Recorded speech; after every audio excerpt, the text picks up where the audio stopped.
शाम का अंधेरा अब पूरे सिंदूरपुर गांव को अपनी चपेट में ले चुका था। चारों तरफ काला सन्नाटा पसरा हुआ था और दूर दूर तक बस खेतों की परछाइयां दिखाई दे रही थीं। तभी खेतों की तरफ वाले सुनसान रास्ते से एक व्यक्ति अपने हाथ में पुरानी लाठी और जलती हुई टॉर्च लिए धीरे धीरे गांव की तरफ आता दिखाई दिया। उसकी टॉर्च की हल्की पीली रोशनी अंधेरे को चीरती हुई आगे बढ़ रही थी और उसके कदम बेहद धीमे और सावधान थे, मानो उसे इस सुनसान रास्ते की हर आहट महसूस हो रही हो।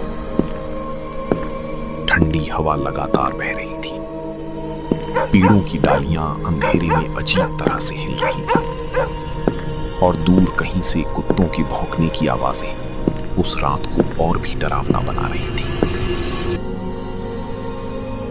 कौन है वहां पर? अरे कौन है? सामने आओ। शिवा ऐसा बोलते ही तुरंत पीछे मुड़ा और कांपते हाथों से अपनी टॉर्च की रोशनी पास खड़े पुराने पेड़ पर डाल दी। लेकिन वहां कुछ भी नहीं था, ना कोई आदमी, ना कोई परछाई, सिर्फ हवा के साथ हिलती हुई सूखी टहनियां दिखाई दे रही थी। ये देखकर शिवा के चेहरे पर हल्का डर साफ दिखाई देने लगा। उसने अपनी लाठी को और कसकर पकड़ लिया और बिना रुके तुरंत गांव की तरफ चलने लगा। ठंडी हवा लगातार तेज होती जा रही थी और उसके कदम अब पहले से कहीं ज्यादा तेज हो चुके थे। चलते चलते जैसे ही शिवा गांव के पास पहुंचा, उसे रास्ते में संतोष मिलता है। अरे शिवा, इतनी रात को खेतों की तरफ से आ रहा है और तेरे चेहरे पर ये डर कैसा है? हाँ भाई संतोष, खेतों की तरफ से ही आ रहा हूँ। आजकल रात में जंगली जानवर फसलों को बहुत नुकसान पहुंचा रहे हैं, उन्हीं को भगाने गया था मैं। शिवा इतना बोलकर एक पल के लिए चुप हो जाता है, लेकिन उसके चेहरे पर अब भी डर साफ दिखाई दे रहा था।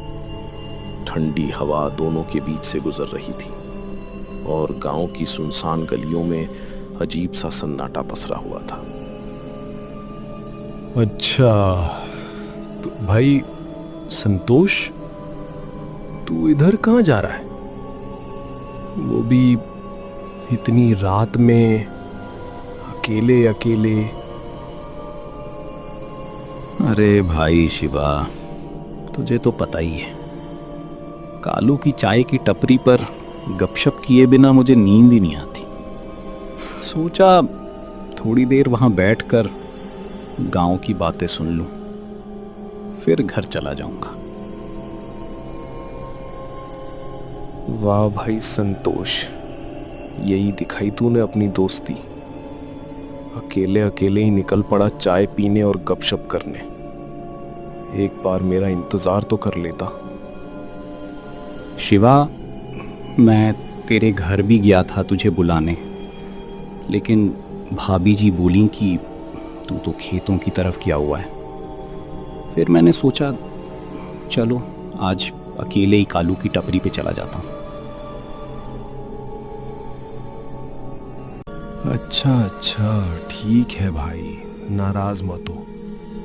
चल मैं भी आता हूँ तेरे साथ, बस पहले ये लाठी और टॉर्च घर पे रख कर आता हूँ। फिर आज रात कालू की टपरी पर जमकर गपशप करेंगे।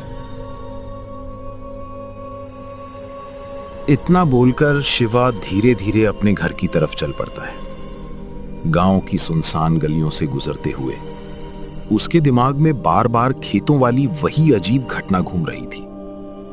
नहीं, वहां कोई ना कोई जरूर था। शिवा के कदम अब थोड़े तेज हो चुके थे। उसे बार बार ऐसा महसूस हो रहा था मानो कोई अंधेरे में छिपकर उसे देख रहा हो। ठंडी हवा लगातार चल रही थी और रास्ते के किनारे लगे पेड़ों की परछाइयां जमीन पर अजीब आकार बना रही थी। सोचते सोचते शिवा अपने घर के अंदर चला जाता है। वो जल्दी से अपनी लाठी और टॉर्च अंदर रखता है और फिर तेजी से बाहर निकलकर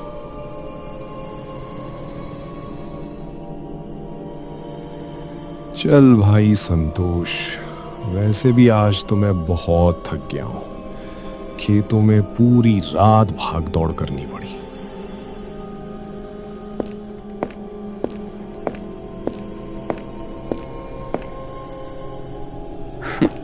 अरे कोई बात नहीं भाई, कालू के हाथ की गर्मा गर्म चाय पीते ही तुझे एकदम तंदुरुस्त और बिना थकावट वाला एहसास होने लगेगा।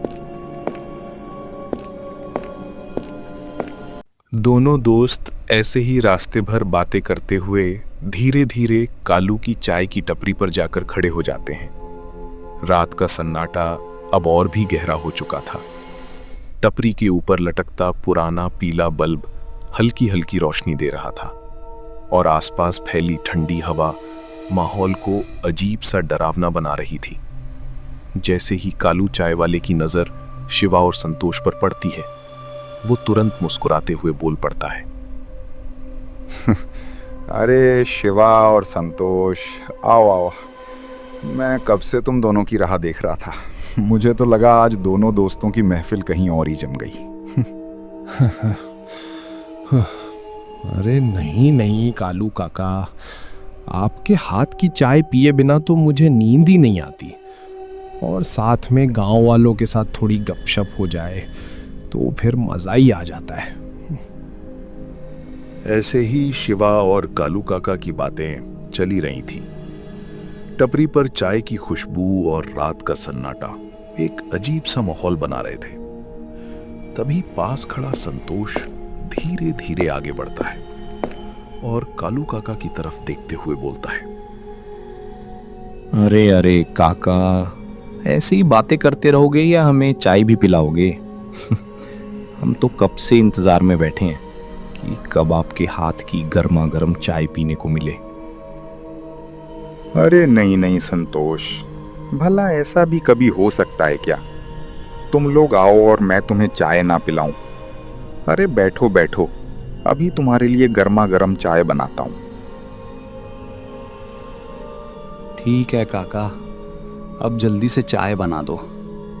हम लोग पास ही के बरगद वाले पेड़ के पास बैठेंगे। वहीं आज गांव वालों के साथ जमकर गपशप करेंगे। दोनों दोस्त कालू काका की टपरी के सामने से होते हुए धीरे धीरे बरगद के पेड़ की तरफ बढ़ने लगते हैं। रात का अंधेरा अब पूरे गांव पर पूरी तरह छा चुका था। बरगद के पेड़ की लंबी टहनियां ठंडी हवा में अजीब तरह से हिल रही थीं।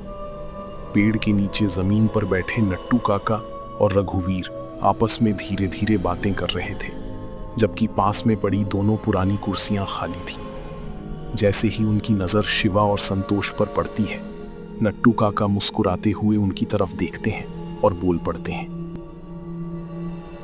अरे बेटा संतोष और शिवा, आओ आओ।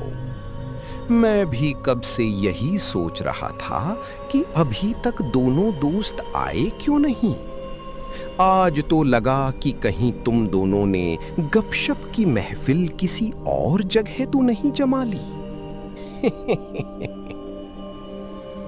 नट्टू दादा, बिल्कुल सही बोला आपने। इन दोनों दोस्तों के बिना तो महफिल अधूरी ही रहती है। क्यों, सही कहा ना मैंने? नट्टू काका और रघुवीर दोनों ही शिवा और संतोष को देखकर हंसी मजाक करने लगते हैं। दोनों दोस्तों के आते ही बरगद के पेड़ के नीचे जमी छोटी सी महफिल में रौनक आ जाती है।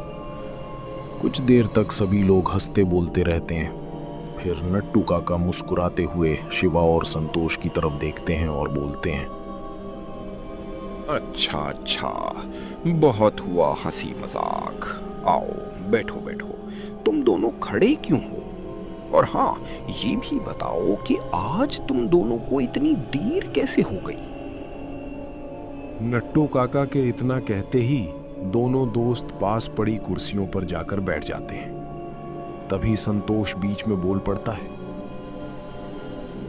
अरे काका, क्या बताऊं, मैं तो कब से यहाँ आने के लिए तैयार था, लेकिन ये शिवा ना खेत से टाइम पर ही नहीं आया। पता नहीं आज इतनी देर क्यों लगा दी इसने। क्यों भाई शिवा, आखिर इतनी रात को तू खेतों की तरफ क्या करने गया था? क्या तुझे पता नहीं है कि रात के समय खेतों की तरफ जाने से लोग डरते हैं?